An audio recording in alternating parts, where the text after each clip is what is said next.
All right, I'm going to have Dr. Musallam, and again, I'm going to ask everyone to try to be brief presenting. Just Then he has to tell that to the board. Seal of biliteracy, just a quick update, and we did send that to the board, the report that he put together, so appreciate him coming. And then after that, I'm going to have Mr. Wall come up. He'll be next. Good evening. I'll be brief because it's all positive. Seal of biliteracy, thanks to Trustee Lane. I don't remember how many years ago it was that you asked for us to look into this, but the data that I have that goes back for 4 years now. 4 years ago, we had 44 students who completed the Seal of biliteracy. To today, we have over 90 students who are completing the Seal of biliteracy. As a quick refresher on the Seal of biliteracy, students who complete 4 years of a foreign language and or pass test outs or equivalent to that and or come to us as bilingual already, being that English is their second language, pass the SAT, my apologies, the SAT ELA portion, and complete a project in those 4 years are awarded the Seal of biliteracy for Dearborn Public Schools. 4 years ago, we had a total of 44 students who completed the Seal of biliteracy in all languages, which were Arabic, Spanish, French, and German. Today, now we have a 3-year trend. So in high school, the last 3 years in Arabic, we had 49 students who completed. Last year, we had 90 students who completed it, and 92 students this year. So we have a steady increase. In Spanish, we went from 18 students to 57 students to 56 students. So we went down one, but, you know. French, we went from 12 to 23 to 29. German, we were steady at 6 and 5. Arabic and Spanish are our two largest languages in terms of student enrollment. Currently have a request in, and we're working on the data to look at the enrollment of foreign language in all the areas for the last 3 years so that we can look at the enrollment numbers. But based on the completion rates for the Seal of biliteracy, it illustrates that more students are completing the 4-year trend in the foreign language, and all of our foreign language classrooms are filled. So many a times what we have to do are the students that are taking the advanced level foreign language courses, we have to, you may have a class that is multi-level. So for example, Dr. Hamami at Fortson High School with her Arabic class, she could have students who are in Arabic 6, Arabic 5 and Arabic 6, taking that class with students who are in Arabic 3 and Arabic 4 because of space and number of teachers that are available. In middle school, we've had an increase in Arabic, Seal of biliteracy from 9 in 2017, 10 in 2018, and 14 in 2019. Spanish, we've gone down. We went from 19 to 16 to 5 in the last 2 years. When you see this reduction in middle school, it's not because students aren't taking it, it's because of availability of courses and sections. With the, you know, and not every middle school offers foreign language courses. And for example, one of our middle schools, the foreign language teacher for Spanish retired, and therefore that reduced the number of students taking that course. As you know, with trying to retain and maintain foreign language teachers is a struggle with the current shortage in teachers coming out of university as well. So teachers with foreign language certification is also a stretch. And it's sad to say, you know, we have one of our German teachers retiring, as he was announced today. So, you know, trying to replace him as a teacher is going to be tough, let alone finding somebody with that certification. So moving forward, next steps, we've had a team, Mrs. Margarita Chavez and Dr. Nabila Hamami have served with the state of Michigan in preparing 10 and 10 Seal of biliteracy program for the state of Michigan. And we are scheduling a meeting to discuss moving forward and adopting the state of Michigan Seal of biliteracy program, which will include many of the things that we do now, but students will have to pass the Avant Stamp foreign language test to attain the state of Michigan Seal of biliteracy. And we'll have more information coming on that after we meet and come up with a district-wide plan. Trustee Lane? I hope, Dr. Maliko, that either Dr. Musallam or Dr. Patterson, and I don't know whether they can get any other partners, perhaps Henry Ford College. What I'd like to see is something more than anecdotal, but some kind of evidence of whether the seal is contributing to the employment employment options for some of the graduates. I'd really like to know. I mean, I've heard anecdotally from a couple of students. I know all of this type of global education contributes to academic rigor. The #1 school right now listed in the state of Michigan is the International Baccalaureate, and Farmington Hills is trying to find where they're going to cite their program. It's their program, but the seal of biliteracy was, we know that it was one solution of the 10 of 10 that the late Brian Whiston pushed, and I'd like to know data-wise whether it's actually helping students. So I hope that we can figure out some way to prove or disprove it. We'll speak on that and see what we can. Trustee McDonald? I have a question, first of all. I know American Sign Language is something that we're offered. Is that just a certificate program, or is there just no one that has ever tried to get a seal of biliteracy, or do we not offer it for American Sign Language? I'm just, It is offered for American Sign Language. We just have not had any students who have committed to completing the seal of biliteracy in sign language. We can follow up with the sign language instructor to see what we can do to try to emphasize that and push that forward. make sure that they're aware of it and what needs to happen. And it is a great program, and kudos to Mary Lane. I was on the board when she suggested it. And it is rather rigorous for our students to get it, because they have the project, they have to do presentations, and so I think it's definitely a good learning experience for them. I'm also curious, and I did see something recently, but I've always been of the mindset, if it's possible, we need to offer language, foreign language in elementary school, because that's when kids' brains are geared towards learning languages. So I think that's something, if we're able to do it, I know there's some logistics and issues, but I think that would be beneficial to a lot of students and get them a good head start if they would like to learn a second language. Trustee Moser? Well, I won't add much. I think it's a great program. Thank you, Trustee Lane, for introducing that. Foreign language is very important. I mean, the students that are going to medical school, they're being required to take foreign language. And I was actually at Etzel Ford in celebration of the Arab American Heritage Month last month, and I was one of the speakers, and I was very at awe with the students who spoke Arabic eloquently, and they were born here in the U.S. So I'm really proud of the program and our staff and the foreign language departments that we have here in the district. So kudos goes to them. Thank you. And I guess just to follow up, and this doesn't have to do with the seal of biliteracy, but I am concerned about the availability of teachers, especially in a variety of language specialties, because it is a state requirement. It's 2 years now? 2 years, yes. For them to graduate high school, and if we continue to lose to retirement, the opportunities for our students to complete their required courses could be challenged, if nothing else. So this is going to be a struggle for not only us, but I'm sure every district in any of these specialty programs. So I guess we all got our fingers crossed. Correct, yes. Okay. Yes. Thank you. Thank you. Okay, Mr. Wall, we're going to have him for the bond update. Good evening, Madam President. And after that, I'm going to have David and Shannon come back up just to a quick report out on HSC communication. We have a quick bond update for you. We also went in more detail at the Finance Committee, so there might be some report out there. Just so you know, we've met our third time with the District Strategic Planning Committee for the bond, with the concept that this bond issue, our needs assessment was closer to $500 million, and we have roughly a 220 no mill increase bond. So we're using this committee to make a recommendation to the superintendent and to eventually to the board of how to scale that bond down to what's most needed and fits our needs for the next 3 to 6 years, as this bond will cover. So a very short presentation. I probably won't go through a lot of it very in depth. Just again, remembering the committee at all time, our first 4 priorities. First was infrastructure, second was capacity, third was safety and security, and the fourth was air conditioning. Keeping that in mind as we go through this process. So we started looking at the capacity aspect, because we dealt with infrastructure the first couple of meetings.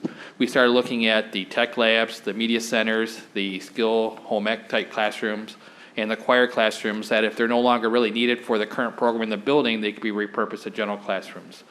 And we also started looking at Other things like an auditorium and a field house that was talked about, parking deck, those things were important, but they had a lower priority. We looked at safety and security conditions, even though it was third on some of the buildings, we thought it was still important to have those in those buildings as we go through this process. Air conditioning, even though it was the last one, we were considering special ed students that are part of their IEPs, that they have to have air conditioning as part of that, so that might move it up higher. So we're looking at all these different types of scenarios that still make an impact, that we have to make sure we have a program that's gonna fit the needs of the district. And the bonding actually is in a two-phase bond. We have a bond for roughly $63 million in the first bond, the remaining balance in the second bond. So we have to figure out how to do which project first, which ones later. So that's something else we're talking about. Quickly on enrollment projections. I know I'm going fast, but you have a long meeting. The K-12 population, we are looking at a decrease in population over the next couple of years. Grades K through 5, we're actually going to be below 8,000 for the K through 5 range. That's the lowest we've been in 7 years. For grades 6 to 8, 4,500 students in middle school, that's the lowest we've been in 5 years. And the high school population is expected to kind of remain steady for the next several years. So as we look at where we need to add additional classrooms or additions, that will be kind of taken into consideration, that we're going to try to focus where we think our student enrollment is going to go. I don't need to cover that one. So we also started to look at how to scale this down. So we're looking at two categories that are mostly for the bond, the 1 to 3 year need and the 4 to 6 year need. So we look at those kind of areas of the primary purpose of what we try to do with infrastructure. And we already talked about seriously, so we also talked about some of the capacity about the Henry Ford College opportunity of the old SME buildings, whether we can utilize that as part of the capacity. We started looking at the Michael Berry Center and what programs are currently there, if they need to be redesigned somewhere else in the district that makes sense. And then eventually bringing a recommendation to the board. The calendar I won't touch on, just showing the red line where we're at in the process. The more important thing is the future dates. We have another committee meeting for the steering committee on May 20th and another one on June 4th, with a recommendation going to the superintendent and his committee on June 4th. We have a couple of board meetings, the June 10th meeting, and we have a reserve board meeting for June 13th if we don't cover it all on June 10th. That's it. Very good. And I know some of the board members aren't on the finance committee, so just get a hold of me and I can go into more detail about where we're at in the process. Maybe I catch Mr. because he mows up more quicker too also. All right? And I know, Mr. Wall, you're still working on that report for trustee Berry. Yes, we'll probably have it in the next couple of weeks, the cost per grade level. Thank you, Okay? appreciate it. Thank you. Thank you, and I'll have Shannon and David come back up. We just have people coming up and trying to get things through taken care of. there. Yes, and then next I have Dan Patterson on deck, so just get ready. Baseball season, right? It's his baseball season, so that's why I'm trying to warn them. So communication with the college is ongoing. Obviously, Principal Fadlala is on site, and if professors or deans have concerns about our students in the classes, sometimes there's some issues, they will contact him directly. The deans will contact me. We have met with the science department, our high school science teachers, and the college college science and math teachers. We've had them together in the fall. And Dr. Gilliland just asked me for information regarding what we expect of our students who are dual enrolled. And I promptly forwarded our agreement, the letter of understanding that the parents and the students have to sign to say they understand. One of the latest concerns was students not quite honoring their calendar and our calendar because they're not identical. So some students might have told their professor that, they were on spring break. So that's why they weren't in class. But I promptly shared with Dr. Gilliland, and she shared with her professors that were concerned, like, that is one of the points on our agreement, that they have to understand the calendars are not the same, and they have to adhere to both of them. So they have to go to class over spring break if they want to take dual enrollment. So we will continue to work with college staff and keep the lines of communication open. They're always welcome to contact Mr. Fadlala or myself, and Dr. Masalam's on site as well. Thank you. I can just add from the communications aspect, ever since I've been here, great back and forth communication either with the president's office and the superintendent's office and my counterpart over at the college. Good communication. I share our press releases with them, vice versa. We also send over the First Bell, our newsletter, we send over there. And just recently, we started sending it over to their administration building as well, so their administrators can see that. But we've always had a very good, open communication back and forth. They'll contact us if they need something, we'll do the same, and very cooperative, on all aspects of getting out information about our two entities. Trustee Lane? I think the presentation is in response to a question I raised 1 or 2 meetings ago about communication between the college and the P12.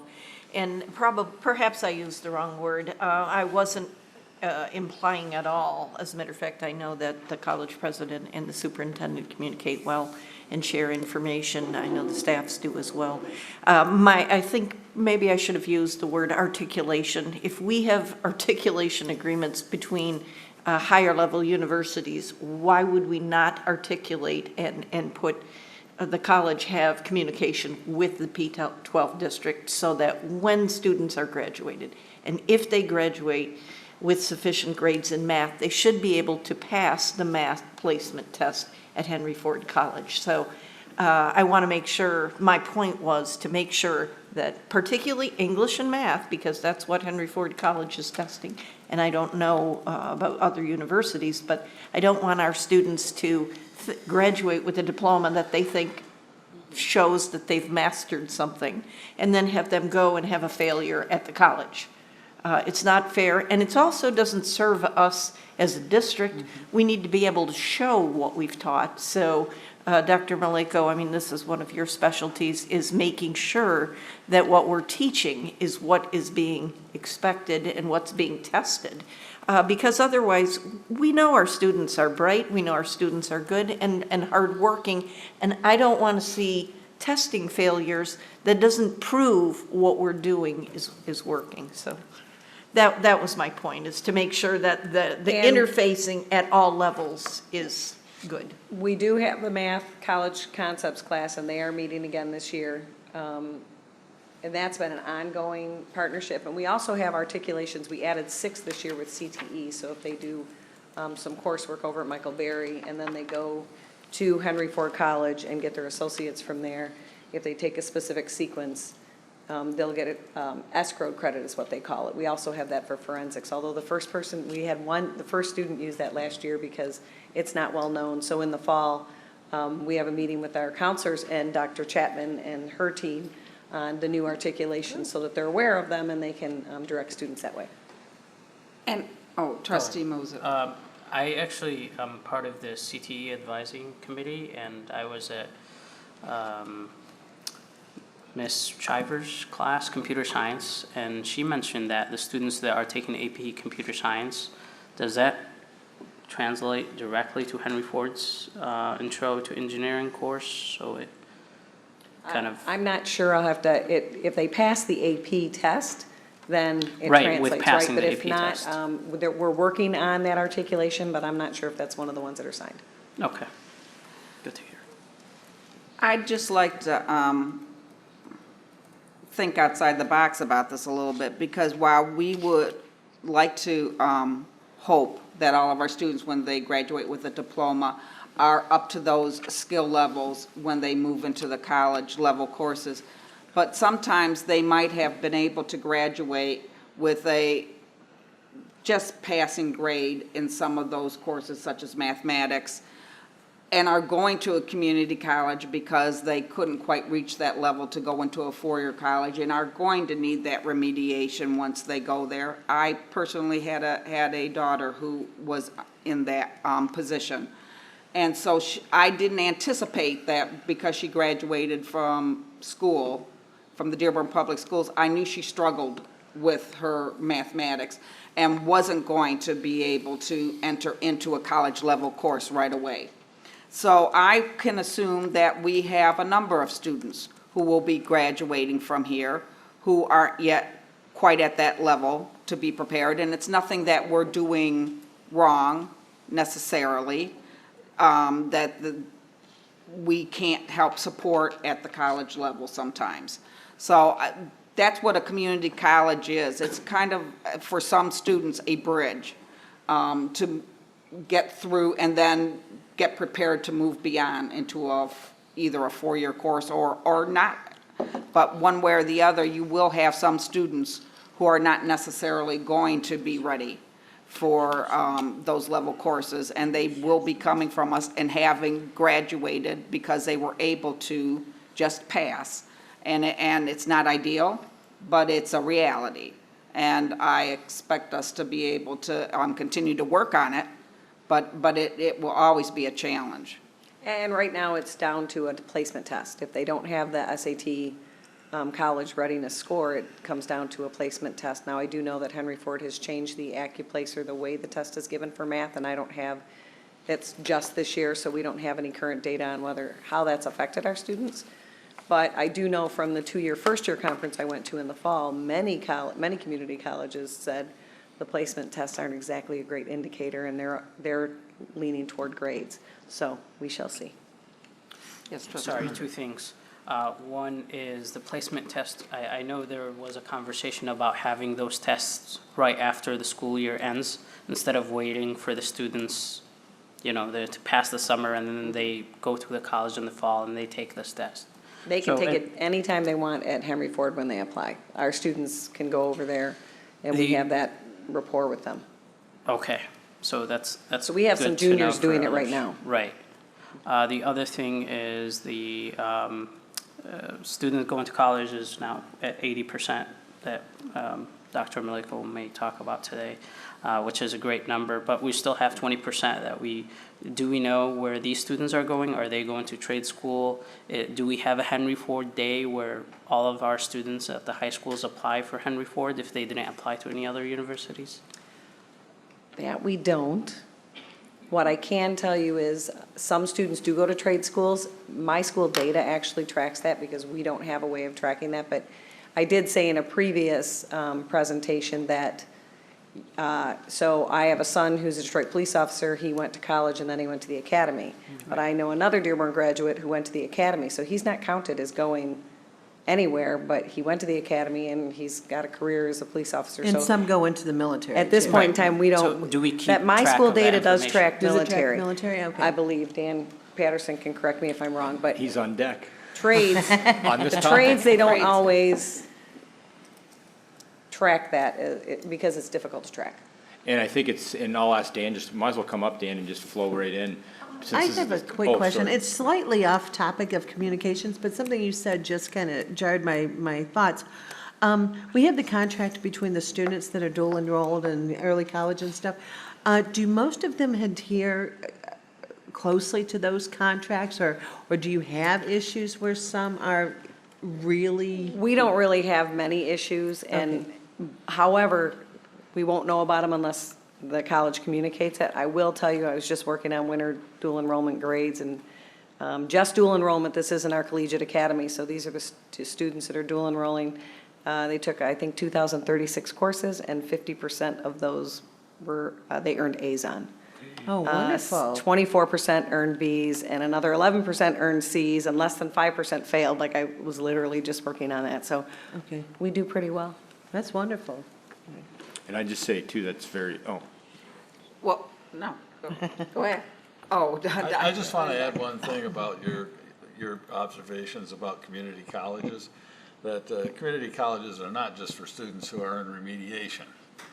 No, Community I'm college just, students can go of course, directly into the I'm just saying freshman there are some year, and students there who is go, an who honors will go program there. also. Dr. Mead, I'm a product of Henry Ford Yeah. College I just because I didn't want couldn't people to think afford that that's the a only university to No, and I start, so didn't you're think I correct. said that, I just said that there are some students. I just thought I'd Yeah. embellish that a little. well, this brings to a real positive with Dr. Patterson, who's the big on deck, because it's all coming together, Trustee Moses, Dr. Mead.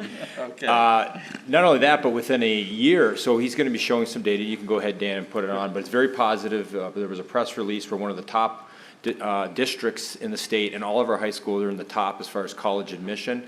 Not only the 80%, but after a one-year period, it actually goes up to 86%. Yeah. So, obviously, just like 95% graduation rate, still work to do. So I'm gonna let Dan go ahead and put up those two slides, and Sure.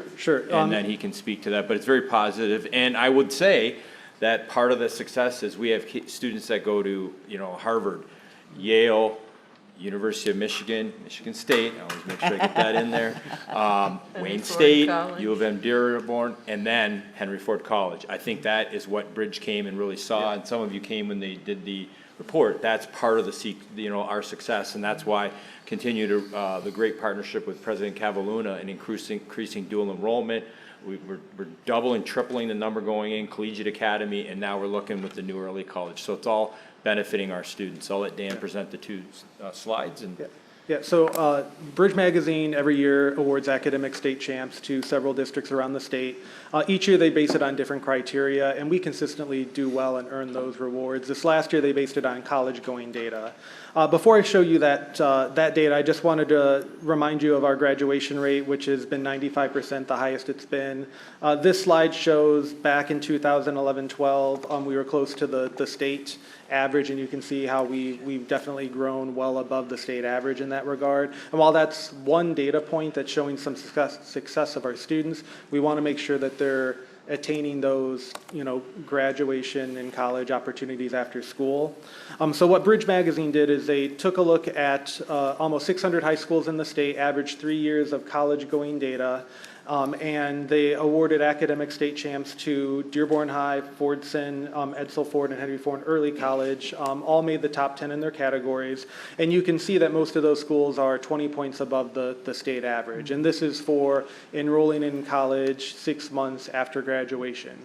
And as Dr. Maleko mentioned, if we take a look a year after that, it goes up to 86. And this data, I know there was a question earlier, comes from National Student Clearinghouse. It's an organization that's been around for about 25 years. Initially, they tracked student loans, but they now pretty much hold all of the data at colleges, and they take a look at transfers, degree verification, transcripts, and a lot of that, which is where they get most of this data from. Currently, they cover, I think, 98% of post-secondary schools, some vocational schools, but they don't do military or other job categories like that. That is much more difficult for us to get. But this is for students that entered vocational schools, 2-year associate degrees, and 4-year colleges. Now, did you, Trustee Moses, get your question? Yeah, answered? Okay. those are great numbers. Because and, we all kind of went off really- on another. Sure, I just want to make sure that, while at the college that we're saying we're projecting an enrollment decrease, that hopefully we can fill that decrease with making sure that, the 28% of students from Edsel Ford are applying to Henry Ford, that Henry Ford is their choice. An option, right. An option. And if they're going to trade school or military, that we're tracking that kind of information. So we say, where are the rest going? So great numbers. I'm really proud of this district, and this is amazing. Okay, great. We should Thank you. really be very proud. So I just have a few announcements now. I'm not calling anyone else on. I know it's been a long time, but we'll keep moving. Teacher appreciation recognition was last week, and we've had a lot of positive. We just appreciate our teachers, so we can give our teachers a big round of applause for what they do. And I also just keep it clapping. I want to give a shout out to all the moms out there. I hope you had a great weekend and everyone treated you very well. I had a nice time with my wife and mother-in-law, and saw my mother on Saturday. And so the other thing, just to congratulations Zainab Shami, who's been appointed to the Governor's Education Council from Fordson. Congratulations to her. Yes. And we have some wonderful Memorial Day ceremonies coming up. I want to just mention 9 a.m. on the 22nd at Fordson. We have 1 p.m. at Dearborn High on the 22nd, and then 7:30 at Edsel Ford on the 23rd. I think Ms. Farage will be speaking for me at Dearborn High because I'm double booked with cleanup parades that a lot of us are involved in. So there's a lot of good going on right now with the cleanup parades, and some of us are going to be out there. Some of my executives will be covering some of that because the schedules are just so packed in, but you'll see everyone out there. I want to mention Roxanne and I went to the Capitol, Trustee McDonald and I, for the MASB Action Day, and I also went with Mesa Molly Bazzi for the Superintendent's Action Day, and I think we had a great time. And our students were up there for the Muslim Michigan Council, and we had, I think, like 200 and something students, and it was just a great event. So, Dearborn should be proud, and I think trustee, we didn't plan it, but there was a class up there, and they were all cheering from the grandstand when they saw me down on the House floor with trustee McDonald, Right, so. Deer Park had their Capitol Day there too Yeah. as well, so that was So great. it was very positive. And the last thing I just want to mention, I put this out, Tom talked about budgets, we're unsure of what's going on, so we're gonna have to make some estimates on budgets. We are looking, as the board's aware, for some cuts, some reductions this year because of enrollment and other things that we're planning. Right now, the governor's budget has come out, and so is the Senate. We're waiting on the House, which is late. Normally, we have information. I've talked to the legislators right now. Right now, I can just say that the governor's budget provides for us $4.6 million more dollars than the Senate plan would, and so obviously, we'd be favorable to that because otherwise we're looking at additional cuts and things that we're gonna have to do. So that's what's out there. We're hoping maybe the House budget comes in a little more favorable, but we also, just to anticipate the public, we're gonna have to make decisions based on estimates, because we're hearing, and we talked about it in the committee, that this could go well into the summer this year, political seasons with the budget. And so we have to make a move for July 1, so we have no choice. So that's the last thing I just wanted to mention. Thank you. Thank you, next because I item. want to remind you, we're still on page 2. Yeah, we got a little. I know. Just kidding. Next, hush, hush. Recognition and acknowledgements. Commendations will be read by students from the Henry Ford Early College Advanced Manufacturing, Julia Ioun and Aya Bazzi. If they haven't left already. No,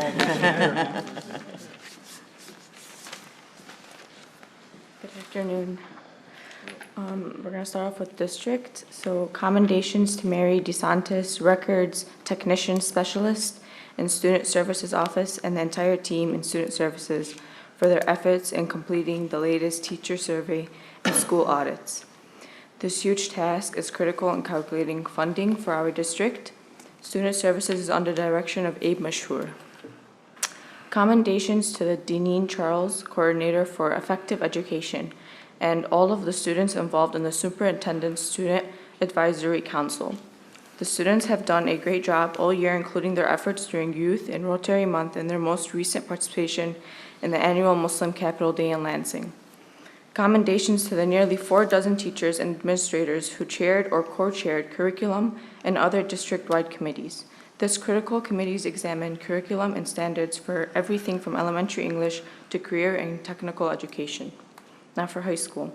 Commendations to basketball players Rana Al-Husseini of Fortson and Jalal Baidoun of Etzel Ford. Both were named by the Associated Press to the All-State Division I teams.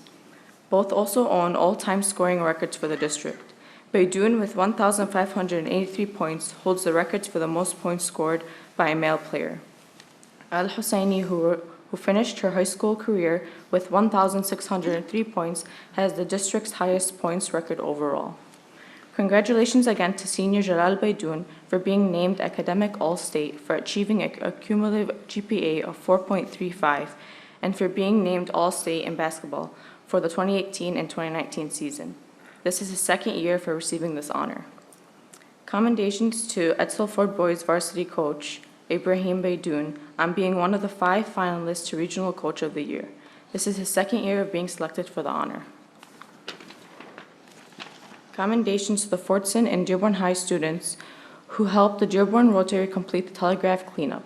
The students included Nicholas Taflowski, Mammon Shuker, Spencer DeCrude, Maxine Mackey, Catherine Gerber, Yasmin Ramouni, Rose Zalzain, Joel Saleh, Reem Wazni, Hadi Fayyad, Muhammad Zaghair, Adam Sharara, Jack Christensen, and Hussein Isa.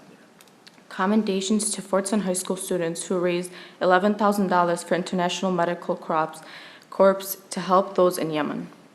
Commendations to Dearborn High School students who work on the school paper Pioneer Press. 15 students, along with faculty advisor Mr. Schmidt, attended the Michigan Interscholastic Press Association Annual Spring Awards Conference in Lansing. Dearborn High students took home 10 individual awards, including 2 first-place awards for news writing. In addition, DHS students nominated Mr. Schmidt for the annual Golden Pin Award. This is the first time an advisor from Dearborn High was nominated for the award. The students are required to put together a portfolio for the advisor, including his or her achievements and accomplishments as leader of the publication. Mr. Schmidt did not win, but was honored the students would put forth to nominate him. Continuing on with middle school, commendations to the office staff at Bryant Middle School for their quick actions during a minor medical emergency involving a student. The staff acted quickly and with compassion to help the student and ensure her condition was stabilized as they waited for the student's mother to arrive at the school. The student's mother was very appreciative of how the staff handled the situation with such professionalism and care. Also at Bryant, commendations to the following Dearborn Public Schools staff for their efforts at Bryant Middle School when a vehicle crashed through the wall and ended up in the boiler room. Matthew Hugh Float, Building Operations Specialist at Bryant Middle School. Gary Shilby, Building Engineer at William Ford Elementary. Sean Dinohue, Building Engineer at Maples Elementary. Carpenters Mac Ozinski and Jeff White. Afternoon shift custodians Jenna Chairu, Faith Van Houten, and Richard Bickerstaff. And Don Ball, Director of Maintenance and Safety and Security. Andy Denison, Principal, and Faye Turfey, Assistant Principal. The district would also like to thank and recognize the first responders from the Dearborn Police and Fire Departments. Matthew Hugh Floats assisted in the initial response, supported the cleanup and boarding of the building, and handled the inspection of critical building equipment. The assistance of these people made it possible to have school on Wednesday, April 24th, and support the police and fire department in their investigation of the incident. Commendations to O.L. Smith Student Leadership Program, which was invited to present at the Wayne RESA Peer-to-Peer Community Forum this month. Program leaders Caitlin Ball and Willanda Taylor shared their practices and were accompanied by 5 of the students from the Autism Spectrum Disorder Program and 10 of general education students leaders who chose to assist their ASD peers in lieu of one of the elective classes. The program has rendered outstanding results in the integration of the ASD population into the school community and has had a positive impact on the school's climate and culture. Commendations to the Maples Arabic drummers. The students were the only elementary group invited to participate in the Michigan Music Education Association's Day in Lansing. The event featured legislative meetings, presentations, and a lunchtime concert in the Capitol. The drummers are under the direction of Elizabeth Myers. Commendations to the Miller Elementary community, including the PTA staff and students. Together, they raised $10,000 to present to UNICEF to help children of Yemen. Lastly, commendations to McDonald Elementary 4th and 5th grade stand students who helped raise $774 for the Leukemia and Lymphoma Society of Michigan.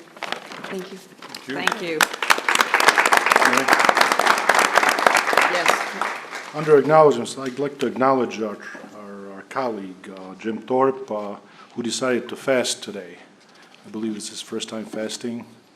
For this long intentionally, yes. That's one thing I'm very happy living in Dearborn. We don't just talk about diversity, we celebrate it. So, Jim, thank you for respecting your friends and your neighbors. Thanks. And Trustee McDonald. I would like to, Trustee Barry and I, we also serve on the Dearborn Goodfellows Board of Directors, and there is an award that was given to the district, and unfortunately, when it was given out, there was no one available from the district to accept it. So Trustee Barry and I would like to present it to the district on behalf of the Dearborn Goodfellows. And they have been, the district has been just marvelous partnerships with the Goodfellows for years in helping students, not just over Christmas, all the time. So thank you very much. We appreciate it. And it's not just Superintendent Maleko. There are so many people involved from the district that every year they serve in so many different capacities, but one of them being in making sure that our student population do receive special packages over the holidays, but they also help gather money and donations when they do the newspaper drives through the community. And we have the best block Dave provides music. We are usually on the corner of Cherry Hill and Outer Drive. It's very festive. If you go down there when they're selling papers, you'll see Santas and elves and all kinds of costumes, and it's a lot of fun, but it's for a good cause, and the district does a lot of good for Dearborn Goodfellows, who wanted to acknowledge that. Thank you. Next, Trustee Lane? I'd just like to give a shout out to Stout Middle School and Edsel Ford, who both put on plays recently. The Stout High School musical Junior was amazing. It really was incredible. And Edsel Ford's presented the really charming Mary Poppins and included a flying Mary Poppins. So they were both well done. The voices of some of the students were really something special.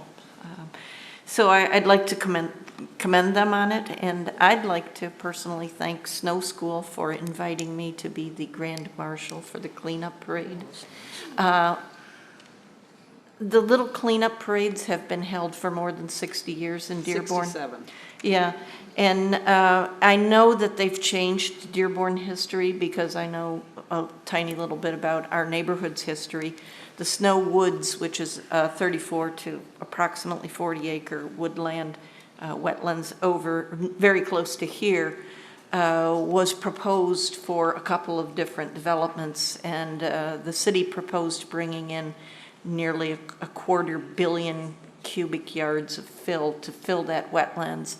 And the Snow School students marched with a banner into the city council meeting, the same banner that they had used in the Snow School cleanup parades. And the city council decided in their wisdom at that time not to develop Snow Woods. So we have a little tiny piece of nature in our neighborhood. Every neighborhood should have something like that, but it really is a great part of Dearborn. It's a wonderful spring ritual, so I hope we'll have good weather for all the rest of the cleanup parades. We all hope that. Yeah. Trustees Moses? I'd like to also congratulate all of the students who were at the Superintendent Honors Night. It was marvelous. It was my first one, obviously, so I was very amazed of how many teachers inspired so many students. So congratulations to the teachers and congrats to the students. I will also be participating in the cleanup parade in my son's school at Gear Park, and I will be also Grand Marshal, so looking forward to that on Wednesday. Thank you. Mary? Yes, Trustee Barry. We also had last week the early college graduation. One of our students, in the spirit of not mentioning names, I won't mention his name, but graduated with a 4.41 GPA, 91 college credits earned. So congratulations to him. Congratulations to his parents, and also to his parents, you're welcome. That's not, he's going to Ann Arbor as a senior, zero cost to the parents. And Dr. Maleko, if they don't have to leave, but our student colleagues, if they're done, maybe want to leave them, let them go home, get some dinner. Oh, yeah, absolutely. Yeah, I think one already snuck out. Oh, you're okay, you're welcome to stay, just want to make sure you have an option. Just real quick, I know we're running long, but I also just have to say something. A couple of weeks ago, we had at the adult education just a smattering of about 10 students who told their stories, and it was so moving. And several of us were there just to hear how the struggles that they went to go back to school, to decide to go later in life and work on. Some of them had become U.S. citizens. Some of them were looking for GEDs. Some of them were just looking to learn specific things, you know. So it was just amazing, and their stories were really good. So that's a good program, and kudos to all of the adult learners that we have. Yes, thank you. Trustee Lane. Okay, so since Trustee Berry brought this up, we could mention that the college had graduation also, which included some P-12 students. Yes. And the pro bono omnium has been, an earworm in my head ever since hearing that song a couple of times. It's really a great phrase, and it's something that I think we ought to remind ourselves of for the good of all. I love the college song. And so I want to remind myself when I'm making decisions pro bono omnium. So congratulations to Henry Ford College as well. While I'm here quickly, I did mention to one of our seniors who's graduating, who doesn't have all of their financing lined up, that Henry Ford College is having an open, I believe, FAFSA night, and will assist students to apply for the FAFSA tomorrow, May 14th from 5:30 at the Welcome Center at Henry Ford College. So if there are any seniors who don't have all of their monies lined up and need assistance, that's available. All right, thank you very much.